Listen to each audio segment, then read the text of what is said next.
London, 1816. The season had begun in its usual fashion, amid a flurry of white invitations, polished carriages, and whispers about who had gained or lost fortune during the previous year.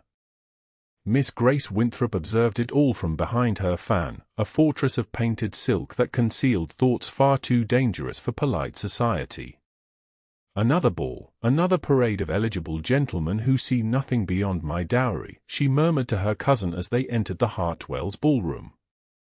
£50,000 has turned me into mathematics rather than a woman. Grace, you cannot be so cynical at 22, her cousin Louisa replied. Not all men are fortune hunters.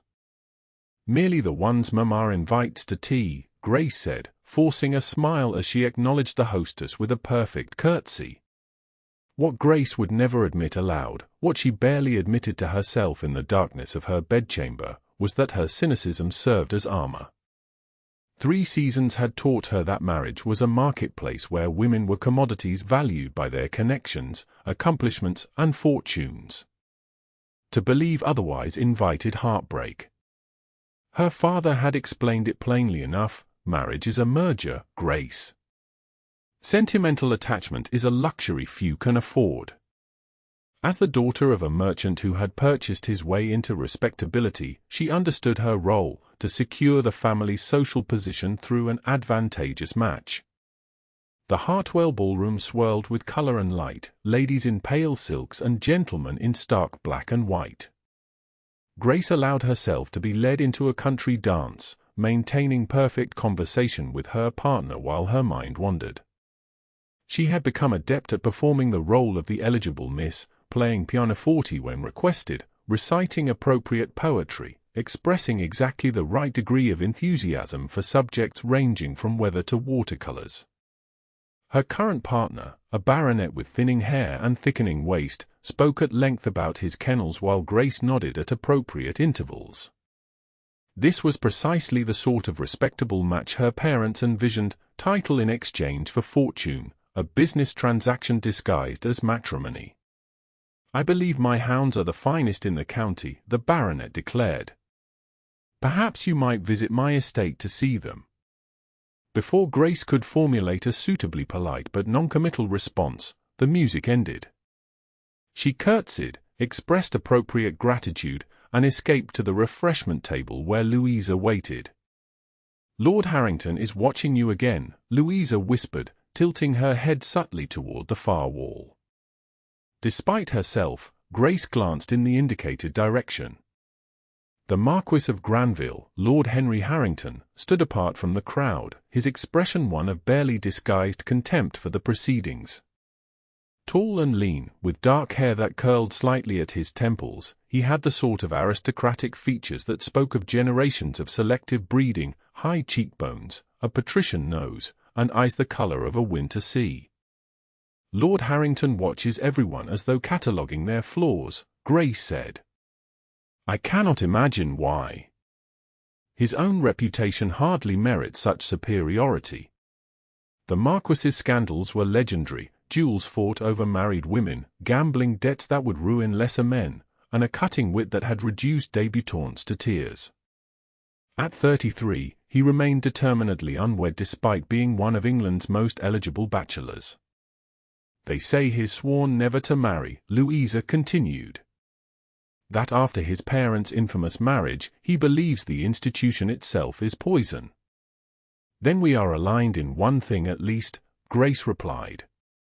Marriage is indeed poison, simply a necessary one for women without independent fortunes. The evening progressed as such evenings always did: more dancing, more conversation devoid of substance, more covert negotiations between mothers and potential sons-in-law. Grace performed her part flawlessly until her mother appeared at her side, eyes gleaming with purpose. Grace, dear, Lady Granville has specifically requested an introduction. Come. Grace's heart quickened despite herself.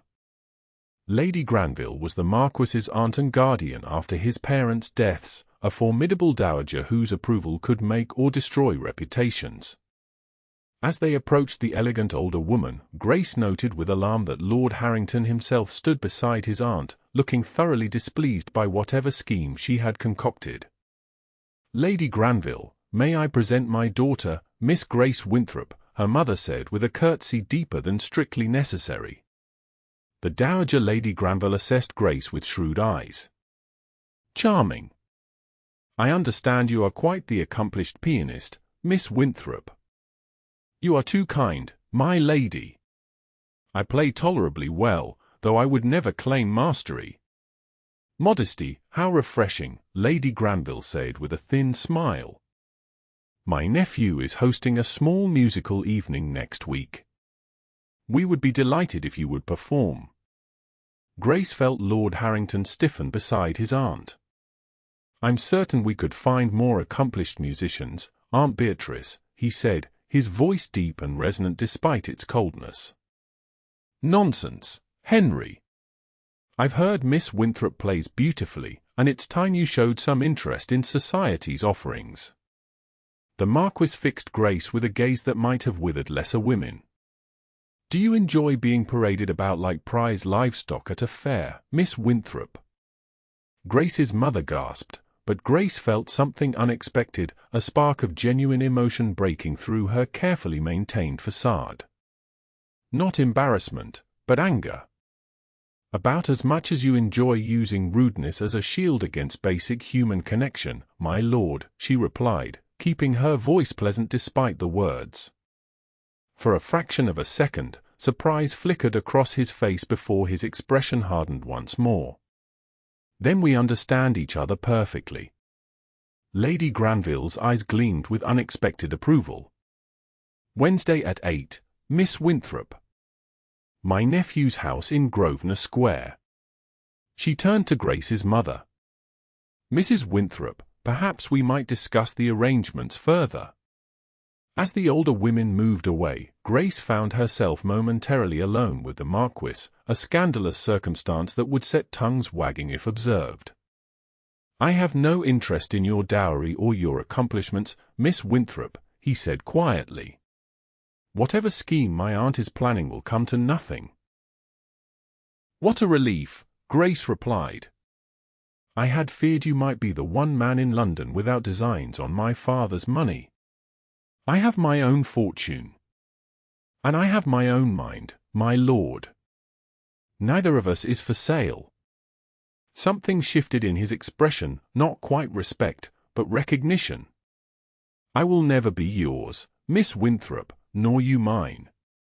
We would do well to remember that while enduring my aunt's machinations."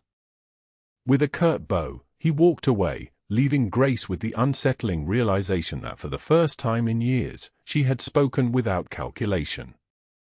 Something about his rudeness had bypassed her defenses and drawn out genuine feeling. It was, she decided, extremely inconvenient. The Marquis's townhouse in Grosvenor Square was exactly as Grace had imagined, elegant, tasteful, and impersonal, like a museum dedicated to aristocratic superiority. She followed a livered footman through high-ceilinged rooms where ancestors glared from gilt frames and every surface gleamed with polish. The musical evening was small by ton standards, perhaps 40 guests rather than hundreds, but included several notable patrons of the arts alongside the usual society figures. Grace spotted her mother deep in conversation with Lady Granville, both women shooting occasional glances in her direction. "They appear to be planning our wedding already," came a dry voice from behind her. "I apologize for my aunt's transparent manipulations." Grace turned to find Lord Harrington looking particularly handsome in evening attire, his cravat arranged in a style that suggested he found fashion important enough to perfect but not important enough to follow slavishly. "No apology necessary," Grace replied. "My mother is equally culpable. They'll soon realize their efforts are wasted." "Indeed." He glanced toward the pianoforte. "You are to perform, I understand." "Under duress," Grace admitted. "Though I confess I'm curious why your aunt has selected me for this particular honor when we've barely been introduced." The Marquis's mouth twisted in a half-smile. "My aunt believes I need a wife to reform my wicked ways. You are this month's candidate. How flattering to be considered suitable for such a Herculean task. I shall have to decline the honor." "As I said at the Hartwells, I will never be yours," Grace quoted. "Yes, you made your position admirably clear." Something flashed in his eyes, amusement, perhaps. "Yet here you are. At your aunt's invitation, not yours. Rest assured, my lord, I have no more interest in matrimony than you appear to." Before he could respond, Lady Granville approached. "Henry, you're monopolizing Miss Winthrop when she should be preparing to perform." She turned to Grace. "My dear, would you favor us now? The guests are eager to hear your playing." Grace moved to the pianoforte, aware of the weight of expectation. She had performed countless times at similar gatherings, always choosing pieces that showcased technical skill without revealing personal feeling. Tonight, however, as she positioned her hands above the keys, she felt a strange impulse to play something different. She began with Mozart, safe and expected, but halfway through transitioned into a Beethoven sonata, passionate, complex, and decidedly modern. The room quieted as she played, her fingers expressing emotion she rarely permitted herself to acknowledge. When she finished, the silence held for several seconds before applause broke out. Lady Granville beamed with satisfaction. "Exquisite, my dear." Grace rose from the bench, cheeks flushed from the unexpected emotion she'd invested in the performance. As guests crowded around with compliments, she caught Lord Harrington watching her with an unreadable expression. Later, as refreshments were served, he appeared at her side once more. "You surprised me," he said simply. "A modest achievement, I'm sure." "Not at all. Few people surprise me anymore." He handed her a glass of lemonade. "Your Beethoven was particularly revealing." Grace felt oddly exposed. "How so?" "You play with passion but choose pieces that contain it within strict structure. Like a person who fears what might happen if control were relinquished." The observation cut too close to truth. "You extrapolate a great deal from a simple musical selection, my lord." "Not extrapolation. Recognition." His eyes met hers directly. "I employ the same strategy myself." Before Grace could formulate a response, they were interrupted by another guest seeking an introduction. For the remainder of the evening, Lord Harrington maintained his distance, though Grace felt his gaze upon her more than once. As her carriage departed later that night, she found herself examining a strange new feeling, not attraction, certainly not, but curiosity. The Marquis was not what she had expected. Beneath his cutting remarks and deliberate isolation lurked something more complex. It would be wiser, she knew, to focus on more suitable prospects, men who did not declare their disinterest before even a proper introduction. Yet as London's lights faded behind the carriage, Grace found herself thinking of winter-grey eyes and a voice that had recognized something in her that she barely acknowledged herself. The following weeks brought a peculiar development. Despite his stated disinterest, Lord Harrington appeared at every event Grace attended. They never sought each other out, yet inevitably found themselves in conversation, debates about literature that turned into discussions of philosophy, arguments about music that revealed shared appreciation for composers others found too avant-garde. "You've collected another admirer," Louisa teased after Grace spent 20 minutes discussing Byron's latest work with the Marquis at Lady Hertford's literary salon. "Lord Harrington is not an admirer," Grace insisted. "Merely someone who can maintain a conversation beyond hunting and weather. He watches you when you're not looking. He watches everyone. It's his particular skill, observing without participating." Yet Grace could not deny that something had shifted. Their verbal sparring had developed a rhythm, a dance of words where neither sought victory so much as the pleasure of the exchange itself. The true change came on a mild May afternoon in Hyde Park. Grace was walking with Louisa when a sudden downpour forced them to seek shelter beneath a large oak tree. As they huddled there, laughing at their misfortune, a tall figure on horseback approached. Lord Harrington dismounted in one fluid motion and bowed. "Miss Winthrop, Miss Allerton. May I offer assistance?" "Unless you can command the weather, my lord, I fear we're destined for a thorough soaking," Grace replied. "I cannot control the heavens, but I do possess a carriage." He gestured toward the path where his crested vehicle waited. "Allow me to convey you home." The offer was both proper and improper, proper in its practicality, improper in the potential for gossip should they be observed. Grace hesitated. "The rain shows no sign of abating," he said quietly. "And your gloves are already ruined." Grace glanced down at her once white gloves, now spattered with mud from their dash for cover. "A compelling argument, my lord." He extended his hand to help her navigate the muddy ground. Grace reached out, expecting the brief, impersonal contact of gloved fingers. Instead, her partially soaked glove slipped, bringing her bare fingertips into contact with his palm. The touch lasted barely a second, yet Grace felt an unmistakable jolt, not merely the usual awareness of impropriety, but something more elemental. From the sudden stillness of the Marquis, she knew he had felt it too. Their eyes met in a moment of startled recognition before he quickly adjusted his grip, restoring the proper barrier of fabric between them. Neither acknowledged what had passed as he escorted them to his carriage. The ride proceeded with conversation so determinedly normal it highlighted the underlying tension. Lord Harrington discussed the weather, Parliament, the upcoming Ascot races, all subjects he would normally disdain as tediously conventional.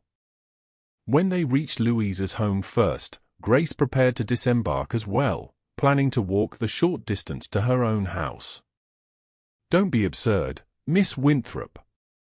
The rain continues, and it's hardly out of my way," Lord Harrington said, his tone brooking no argument. Alone in the carriage, the air between them seemed to thicken. Grace found herself studying his hands, remembering that brief moment of contact. His were not soft aristocratic hands but those of a man who rode frequently and fenced with dedication, strong and capable despite their elegant appearance. "You're unusually quiet," he observed. "Have I finally exhausted your capacity for verbal jousting?" Grace gathered her composure. "Merely conserving my energy, my lord. One must choose one's battles carefully. And I am a battle to be fought. Aren't all relationships between men and women some form of combat?" she asked lightly. "A contest where the rules change without warning and victory often resembles defeat." He studied her with unsettling intensity. "Is that truly what you believe?" The question pierced through her practiced cynicism. It's what experience suggests." "Whose experience?" "Yours, or that which society has taught you to expect." Before Grace could formulate an answer, the carriage stopped before her home. Lord Harrington descended first, then offered his hand once more. This time, both were careful to maintain the proper barriers between them. On her doorstep, protected from the rain by the portico, Grace turned to thank him. The words died on her lips as she saw his expression, unguarded for once, revealing a complexity of feeling that mirrored her own confusion.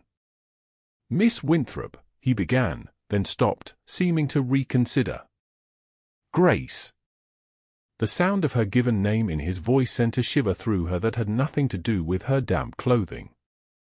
"You asked if I truly believe relationships are combat," she said quietly.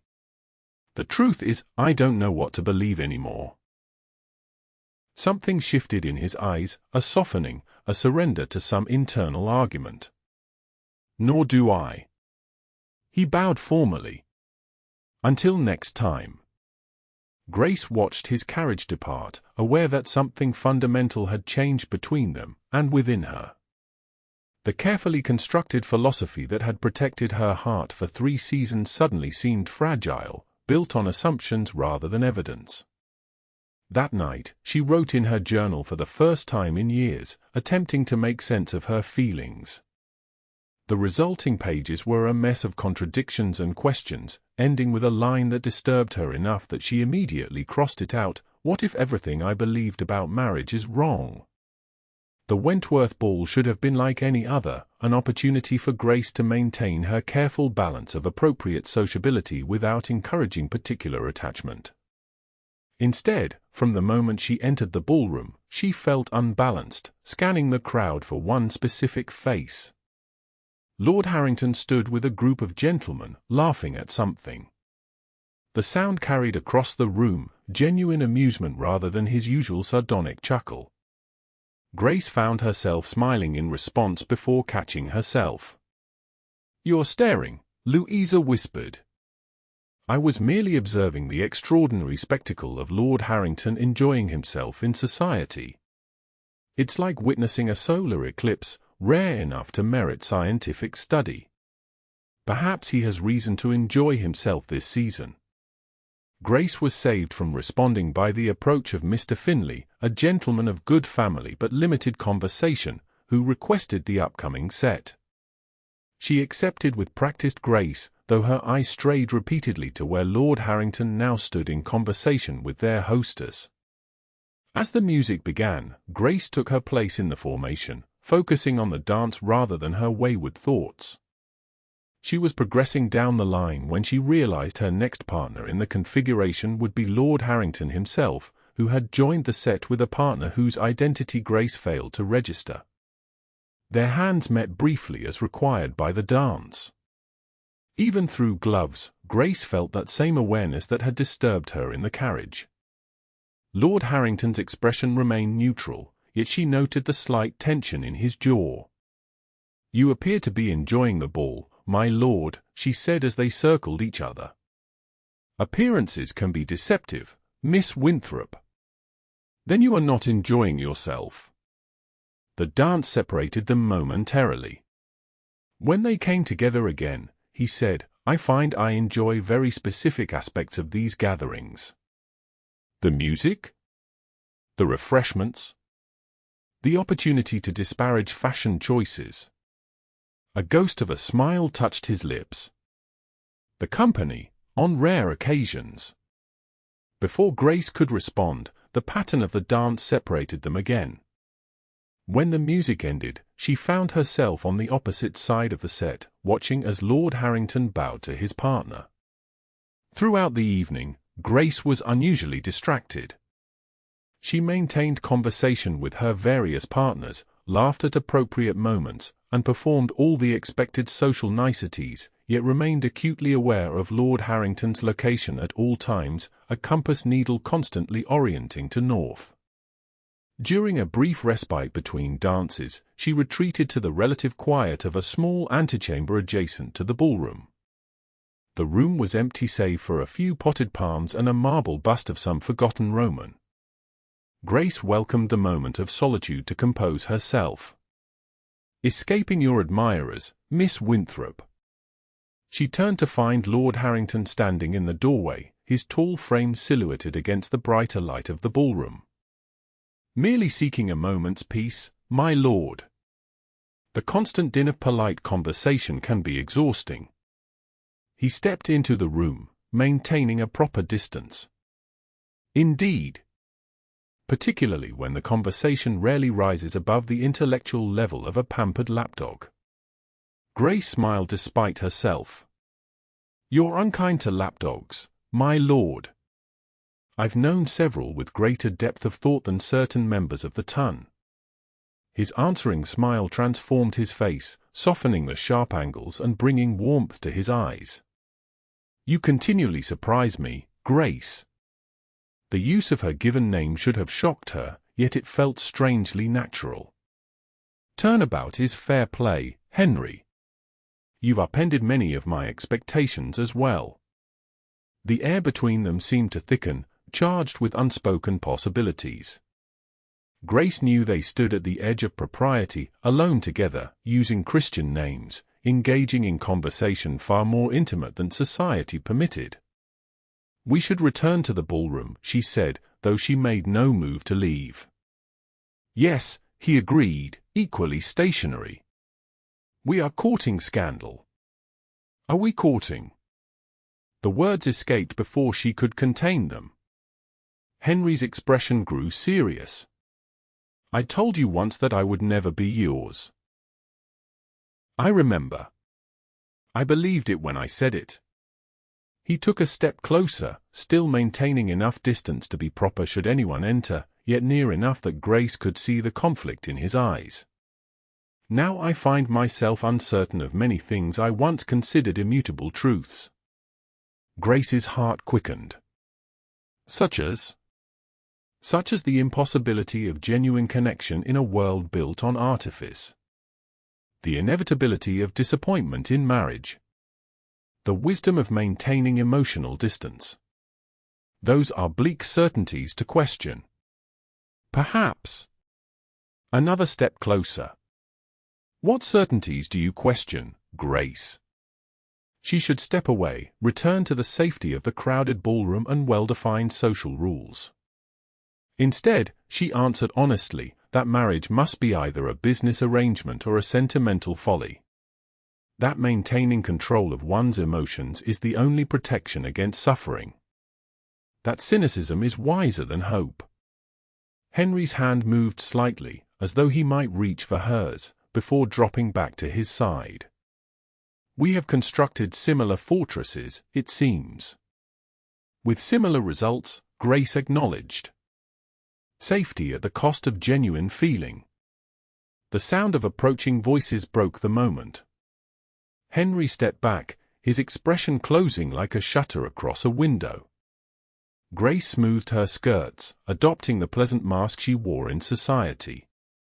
Lady Hertford entered with several other matrons, exclaiming in delight at finding Grace. "My dear, we've been searching for you. Lord Darnley's son is most eager for an introduction." Grace allowed herself to be led away, glancing back once to find Henry watching her with an intensity that followed her into her dreams that night. The letter arrived 3 days later, a formal invitation to Lady Granville's country estate for a week-long house party. Grace's mother was ecstatic. "Lady Granville has specifically requested you." "This is precisely the entree into the highest circles we've worked for." She examined the heavy cream-colored paper with satisfaction. "The Marquis will be in attendance, of course." "Of course," Grace echoed, her pulse quickening traitorously. "Along with 20 other guests, I imagine." "It matters not. This is a clear indication of interest." Her mother patted her hand. "You've done very well, my dear. Lord Harrington may have a reputation for wildness, but he is a marquis, and the family connections are impeccable." Grace should have corrected her mother's assumptions, explained that the invitation likely came from Lady Granville's matchmaking ambitions rather than Henry's interest. Instead, she found herself silent, unwilling to extinguish the tiny flame of possibility that had kindled within her.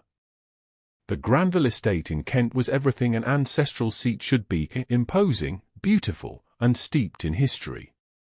Situated among rolling hills and ancient woodlands, the house itself was Elizabethan, constructed of warm golden stone with mullioned windows and gardens that had evolved over centuries.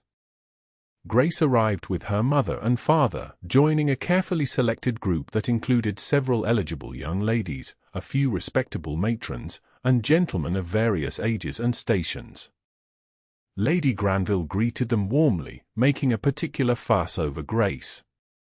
"My dear, you look positively blooming. Country air will suit you, I think." The dowager linked arms with Grace. "Let me show you to your room myself. We've placed you in the blue suite overlooking the rose garden." As they ascended the grand staircase, Lady Granville continued, "Henry arrived yesterday and has already disappeared riding. He claims to be inspecting tenant farms, but I suspect he's simply avoiding socialization."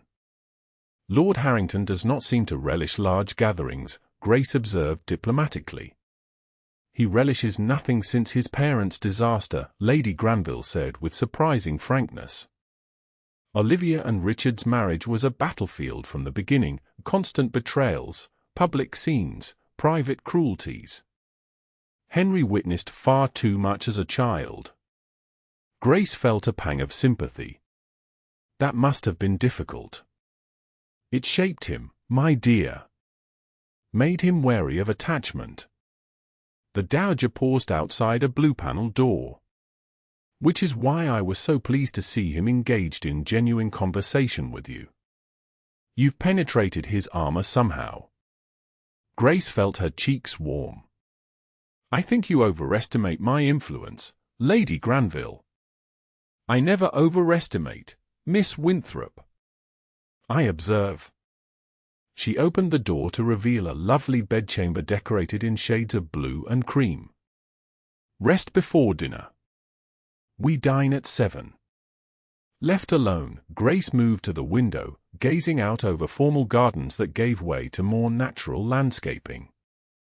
In the distance, a solitary rider approached the house. Even at this distance, she recognized Henry's distinctive posture and the way he handled his mount with effortless authority. As though sensing her observation, he looked up toward the house. For a moment, Grace imagined their eyes met across the distance before he continued toward the stables. The house party proceeded as such gatherings typically did, morning rides or walks, afternoon excursions to local points of interest, evenings filled with music, cards, and conversation.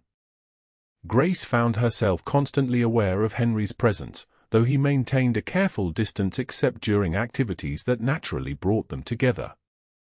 On the third afternoon, rain confined the party to the house. Most guests gathered in the large drawing room for cards and gossip, but Grace slipped away to explore the library she had glimpsed during their tour. 3 stories of books lined the walls, accessible by wrought-iron spiral staircases and rolling ladders. Comfortable chairs were situated near windows and fireplaces, creating intimate reading nooks throughout the vast space. Grace wandered the stacks, trailing her fingers along leather-bound volumes. She was examining a first edition of Pride and Prejudice when a voice spoke from behind her. "You found my sanctuary." She turned to find Henry watching her from the doorway, his riding clothes damp from the rain. "I apologize for intruding." "I can leave, please don't." He stepped fully into the library, closing the door behind him. "I merely meant that this is where I escape when my aunt's social engineering becomes overwhelming." Grace returned the book to its shelf. "It's a magnificent collection. My grandfather's passion. He cared more for books than people." Henry moved to a nearby shelf, selecting a volume. "This was always my favorite as a boy." He handed her a well-worn copy of Robinson Crusoe. The pages showed signs of frequent reading, with small notations in childish handwriting in the margins. "You've annotated it," Grace observed, smiling at a note that read, "Could build better raft beside one passage. I was an opinionated child." "Some things remain constant," she teased, glancing up to find him watching her with unexpected warmth. "Not everything remains constant," he said quietly. The air between them charged with unspoken meaning. Grace returned the book carefully, conscious of her quickened breathing. "Lady Granville mentioned your parents," she said, then immediately regretted the words when his expression shuttered. "My aunt should guard her tongue. She spoke out of concern for you." Henry moved to the window, watching rain streak the glass. "My parents' marriage was a cautionary tale against romantic attachment. They destroyed each other and nearly destroyed me in the process." Grace approached, stopping a few feet away. "Not all marriages follow that pattern. No. Some are cold business arrangements where both parties agree to seek happiness elsewhere. He turned to face her. Is that preferable? Are those the only choices? Passionate destruction or cold convenience? What other option exists in our world, Grace? Marriage is either a business transaction or a surrender to transient feeling that inevitably sours. She met his gaze directly.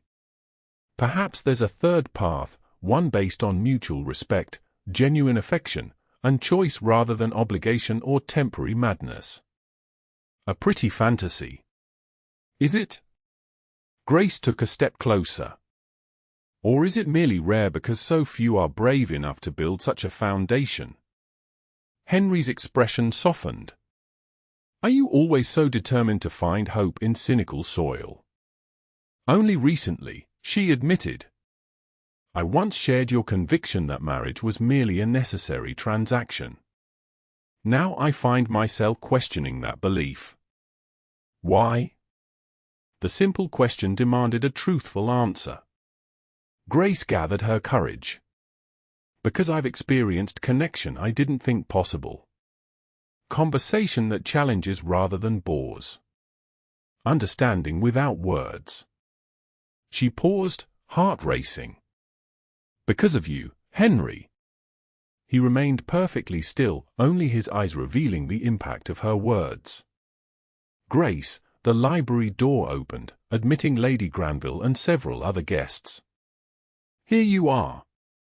We've been searching everywhere. Lord Pembroke has suggested charades before dinner. The moment shattered. Henry straightened, his public mask sliding into place as he made some light remark about his aunt's relentless entertainment schedule. Grace joined the group returning to the drawing room, aware that something precious and fragile had been interrupted. That evening at dinner, she found herself seated far from Henry, positioned instead beside the eligible second son of an earl who spoke enthusiastically about hunting for 3 courses. Grace maintained polite interest while her thoughts remained fixed on the unfinished conversation in the library. After dinner, the gentlemen remained for port while the ladies withdrew to the drawing room. Lady Granville arranged for music, with several young ladies performing in turn. When Grace's moment came, she chose a piece she rarely played in public, a composition that revealed more emotion than was strictly fashionable. As she played, the drawing-room door opened to admit the gentleman. Without looking up, she knew the moment Henry entered, felt his presence as clearly as if he had touched her. The music seemed to flow directly from her heart through her fingers, bypassing the careful control she typically maintained. When she finished, the applause was enthusiastic. Grace rose from the bench, her eyes finally seeking Henry's. He stood apart from the other gentlemen, his expression unreadable to most observers. But Grace recognized the conflict, the struggle between withdrawal and connection. The remainder of the evening passed in organized entertainment, a card tournament that Lady Granville had arranged with strategic seating that kept Grace and Henry at separate tables. Only as the guests began retiring did Grace find herself momentarily alone with him in a quiet corner of the room. "Your playing was exceptional tonight," he said softly. "Thank you. Music sometimes expresses what words cannot." His eyes searched hers. "And what was it expressing, Grace?" "Hope," she said simply. "Despite everything." Henry's hand moved slightly, his fingers almost brushing hers before he caught himself. "I find myself hoping as well. Against all my better judgment." Lady Granville's voice called out, ending the moment, "Henry, Lord Pembroke has a question about tomorrow's riding plans." With a look of genuine regret, Henry withdrew, leaving Grace with the impression of words unspoken and possibilities unexplored. The following day brought clear skies and Lady Granville's announcement of a picnic by the lake. Guests were paired for the walk to the picturesque spot. Grace found herself with Mr. Larson, a pleasant if unimaginative young man, while Henry was assigned to Miss Thornfield, a beautiful blonde whose family connections were impeccable. The walk should have been enjoyable. The estate's grounds were magnificent, with ancient oaks, carefully placed follies, and vistas designed by Capability Brown himself. Yet Grace found her pleasure diminished by the sight of Henry and Miss Thornfield walking ahead, engaged in what appeared to be animated conversation. "Is the path too rough, Miss Winthrop?" Mr. Larson asked, misinterpreting her frown. "We can proceed more slowly." "Not at all. I was merely admiring the landscape design." The picnic was arranged on the shores of a small lake, with blankets spread beneath shade trees and footmen serving an elaborate luncheon from hampers. Grace maintained pleasant conversation with those around her, though her attention continually strayed to where Henry sat with Miss Thornfield and several others. After the meal, some guests went boating while others strolled along the shore. Grace chose to remain under a large oak, ostensibly reading but actually observing the gathering. She watched as Lady Granville engaged Miss Thornfield in conversation, leaving Henry momentarily unattended. To her surprise, he immediately made his way to her secluded spot. "May I join you?" he asked formally, for the benefit of any observers. "Of course, my lord." He settled beside her, maintaining proper distance. "You've been avoiding me today." "I believe it's your aunt who's been ensuring our separation," Grace replied. "Miss Thornfield seems charming." Miss Thornfield has discussed the weather and her dress allowance for 45 excruciating minutes. A wry smile touched his lips. "My aunt appears to be hedging her bets." "A prudent strategy." Grace closed her book. "After all, I've made no secret of my cynical views on marriage." "Views you claimed were evolving." "As are yours, supposedly." She met his gaze directly. "Yet we both retreat to safer ground at the first opportunity." Henry was silent for a moment, looking out over the lake where other guests laughed and called to each other. "Fear is a powerful force, Grace. I've spent my adult life protecting myself from the kind of pain I witnessed in my parents' marriage. And I've spent mine ensuring I would never be valued solely for my dowry or connections." She followed his gaze to the water. "We built fortresses against specific threats, only to find ourselves imprisoned by our own defenses." An apt metaphor. He turned back to her, his expression softened by understanding. "What would you have us do? Demolish our fortifications entirely? That seems reckless." "Perhaps not demolition," Grace suggested, "but a doorway? An opening where trust might enter." Their conversation was interrupted by Lady Granville calling for everyone to gather. As they walked back to join the others, Henry spoke quietly, "I find I'm already more vulnerable than I intended to be." The rest of the afternoon passed in organized activities that kept them separated once more. Dinner that evening was followed by dancing in the music room, with Lady Granville at the pianoforte. Grace stood up with several partners, maintaining her social obligations while acutely aware of Henry's gaze following her. When he finally approached for a country dance, the room seemed to fade around them. They moved through the patterns with outward propriety while tension vibrated between them. "You dance well," she observed. "A skill acquired through obligation rather than enthusiasm. Yet you requested this dance." His eyes met hers as they circled each other. "Some obligations are more pleasant than others." The dance separated them before she could respond. When they came together again, Grace asked, "What are we doing, Henry?" "Dancing, I believe." "You know what I mean." The pattern separated them once more. Upon rejoining, he said, "Discovering whether fortress walls can truly have doorways, I suppose." The music ended before Grace could respond. Henry bowed formally and escorted her to the edge of the impromptu dance floor, where Lady Granville immediately reclaimed her for another partner.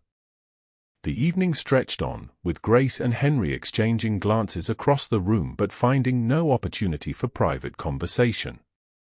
As guests began retiring for the night, Grace felt a headache developing from the tension of unresolved emotions. She excused herself earlier than the others, slipping away to find solitude in the garden.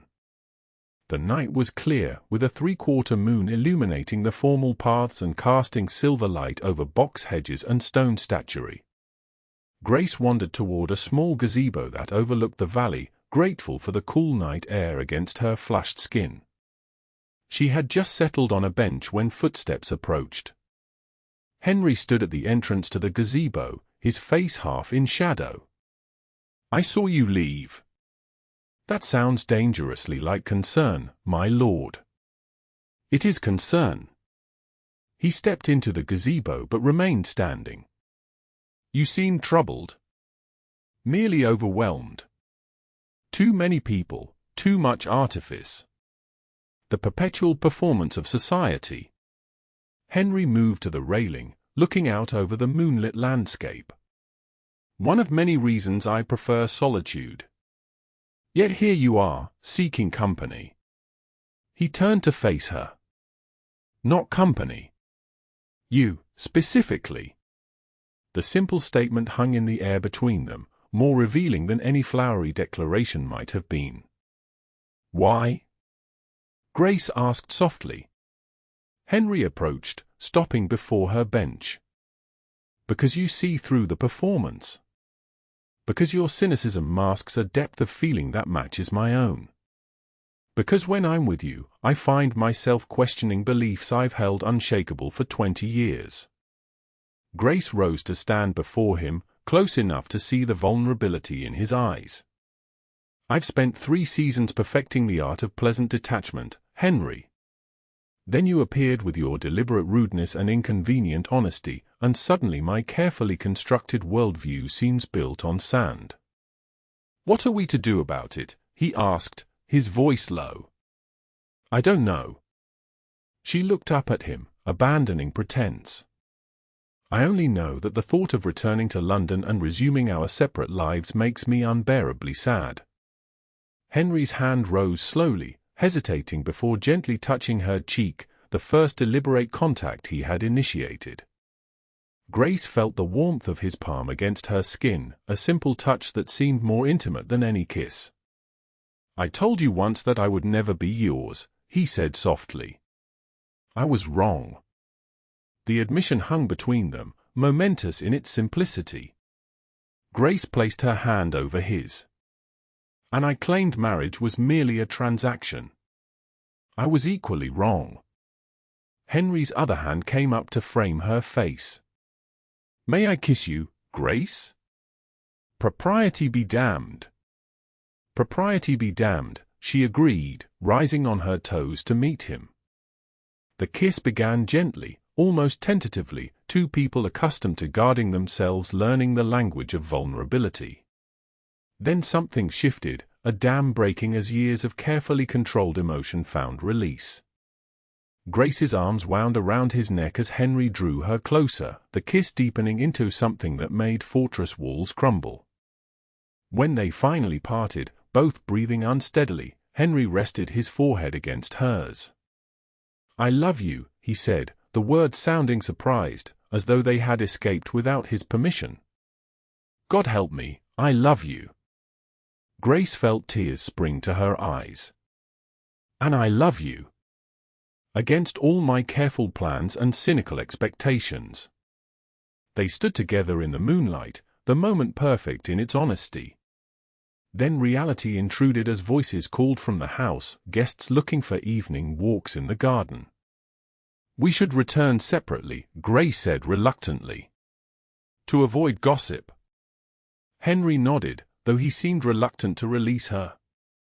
"Tomorrow," he promised. "We'll speak tomorrow and determine our path forward."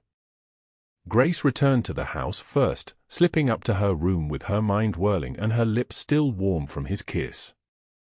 For the first time in years, she allowed herself to imagine a future built on genuine feeling rather than practical considerations, a marriage that might combine respect and passion rather than sacrificing one for the other.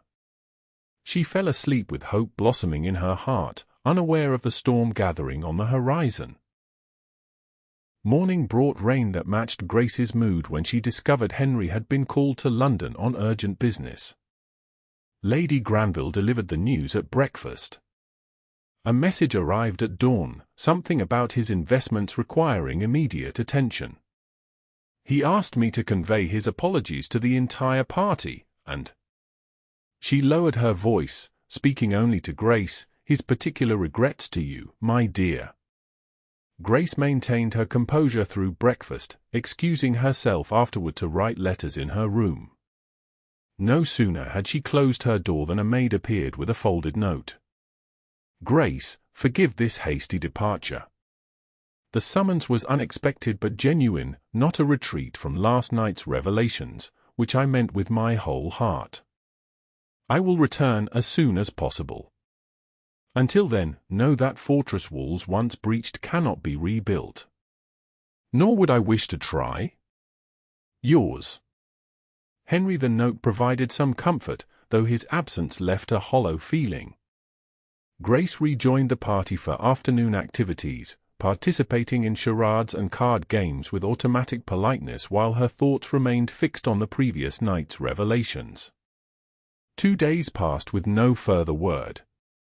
On the third morning, Grace was reading in the library when Lady Granville found her. My dear, I've just received troubling news. The older woman's expression was grave. There are rumors circulating in London about Henry and a certain Lady Blackmore. Grace felt her stomach tighten. What sort of rumors? The worst kind, I'm afraid. Lady Blackmore is newly widowed, quite beautiful, and has a reputation for pursuing attachments with wealthy gentlemen. Lady Granville sat beside Grace, taking her hand. The gossip suggests Henry has been seen calling at her home at inappropriate hours. I see. Grace struggled to maintain her composure. And you believe these rumors have merit? Henry has a history of entanglements with women he should avoid. Before this house party, I would have said such gossip was likely true. The dowager squeezed her hand. But I had hoped, seeing him with you, that I might have reformed him. Grace withdrew her hand gently. That was never my ambition, Lady Granville. Of course not. Forgive me.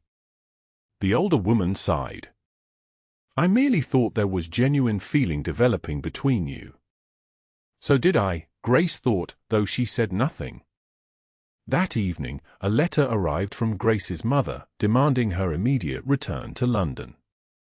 The note contained thinly veiled references to protecting one's reputation and avoiding association with developing scandals. The gossip had evidently spread rapidly. Grace packed her things, making arrangements to depart the following morning despite Lady Granville's protests that the rumors were surely exaggerated. I must return regardless, Grace insisted. My parents expect me. The journey to London gave Grace ample time to examine her feelings. The pain of potential betrayal was sharp, yet underneath lay something else, doubt about the rumors themselves. The Henry she had come to know seemed fundamentally honorable despite his reputation. The man who had spoken of love with such vulnerable honesty seemed unlikely to immediately seek another woman's company. Yet she had no way to know the truth, and the familiar armor of cynicism offered protection against deeper hurt. By the time her carriage reached London, Grace had reconstructed some of her fortress walls, not as high as before, perhaps, but sufficient to face whatever awaited. Her parents greeted her with evident relief. You've had a fortunate escape, her mother declared. Lord Harrington's disgraceful conduct with Lady Blackmore is the talk of London. And what exactly is this conduct? Grace asked, maintaining a calm she did not feel. He's been seen at her home at all hours. They attended the theatre together. Some say an engagement announcement is imminent. Her mother clasped Grace's hands. You must distance yourself completely. We've accepted an invitation to the Bartons' country home for 2 weeks, far from this developing scandal. Grace wanted to protest, to demand proof beyond gossip, yet found herself lacking the energy to fight. Perhaps her mother was right. Perhaps Henry had simply reverted to type once away from the romantic setting of his estate. Perhaps their connection had been nothing more than a momentary aberration in his pattern of avoiding genuine attachment. She allowed herself to be swept along with her parents' plans, departing for Berkshire the following day. The Bartons' estate was pleasant enough, and their son Richard was clearly being positioned as a potential suitor, respectable, predictable, and utterly safe. Grace performed her social duties with automatic grace, walking with Richard in carefully chaperoned settings, playing pianoforte when requested, and participating in all the proper activities of a house party. Yet inside, she felt hollow, going through motions that had once been second nature but now seemed meaningless. A week into their stay, Grace escaped the house for a solitary walk, needing respite from constant company. The Bartons' grounds featured a pretty stream with a footbridge that offered views across meadows to distant hills. She stood on the bridge, watching water flow beneath, when a familiar voice spoke behind her. They said you'd left London, but no one could tell me where. Grace turned sharply to find Henry standing at the bridge's end, his appearance showing signs of hard travel, stubble jaw, rumpled clothing, exhaustion shadowing his eyes.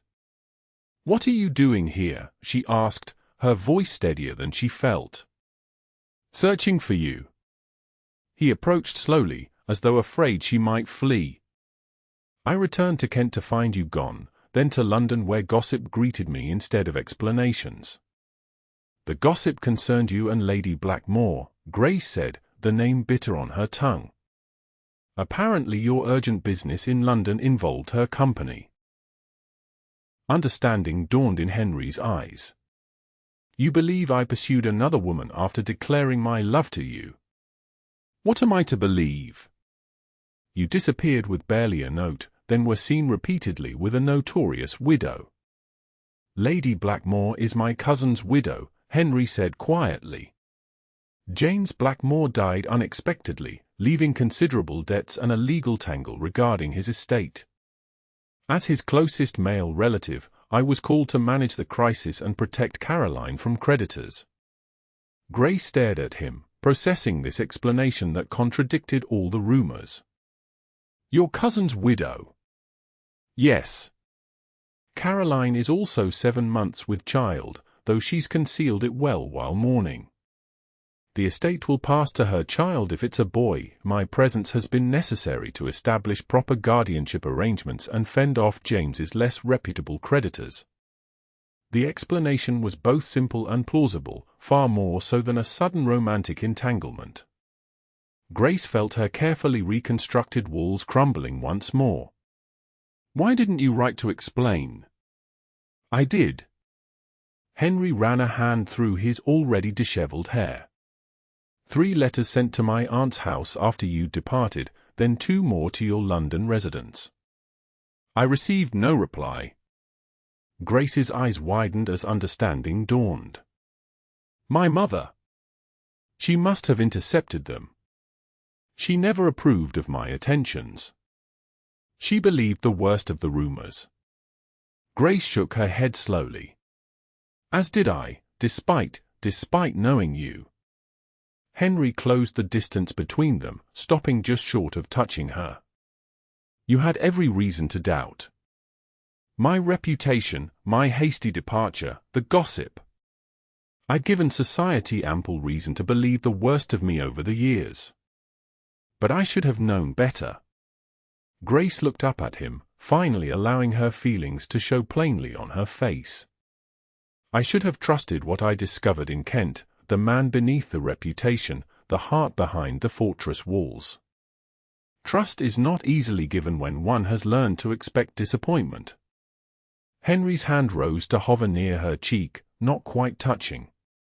I've spent a week searching for you, Grace, traveling to every house party and country estate where you might be. Not to explain away rumors or defend my reputation, but because the thought of losing you or of returning to the emptiness of life without you was unbearable. Grace closed her eyes briefly, then reached up to place her hand against his, bringing his palm to her cheek.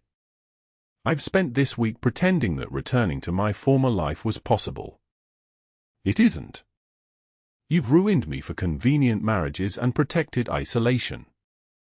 As you've ruined me. His thumb brushed across her cheekbone. I told you once I would never be yours. I was wrong. I am already yours, irrevocably. And I am yours. Grace stepped closer, propriety forgotten. Despite every defense I constructed, every cynical belief I cultivated. Henry's free arm circled her waist, drawing her against him. Marry me, Grace. Not for convenience or fortune or social advantage, but because we've found something rare, truth between two people who recognize themselves in each other. Yes, she said simply. But we'll have opposition. My parents, society's expectations, let them oppose. Henry smiled, a genuine expression that transformed his face. We've conquered our own fortresses. The rest are merely outer walls. He kissed her then, on a footbridge in Berkshire with no regard for who might see. Grace responded with equal abandon, knowing that explanations and battles with her parents would come later, but this moment, this declaration of love despite all rational caution, was worth whatever followed. The wedding took place 3 months later in the Granville estate chapel.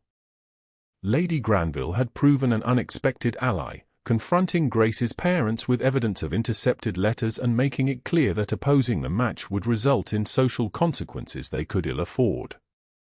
I was wrong about many things, Henry said as they stood together in the garden after the ceremony, a moment stolen away from celebrating guests. But most of all about the possibility of finding someone who could see past pretense to truth. Grace smiled, her hand resting in his. And I was wrong to believe that protecting oneself from pain was wiser than risking happiness. A mutual education, then. He lifted her hand, pressing a kiss to her palm.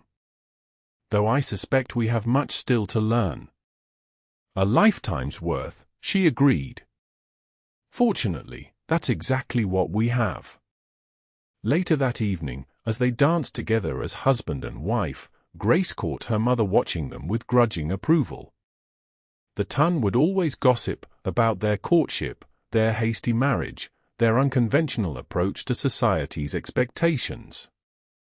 Yet standing in Henry's arms, Grace found she cared far less about such matters than she once had.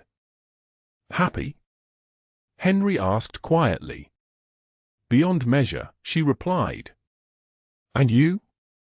I am exactly where I should be. His hand tightened slightly at her waist. With the one person I never expected to find. Grace rested her head briefly against his shoulder, a scandalous public display that earned whispers from older matrons. I will always be yours, she murmured. And you mine. Always, Henry agreed, the fortress walls between them long since fallen to reveal what had been waiting all along, two hearts perfectly matched in their journey from cynicism to hope, from isolation to love.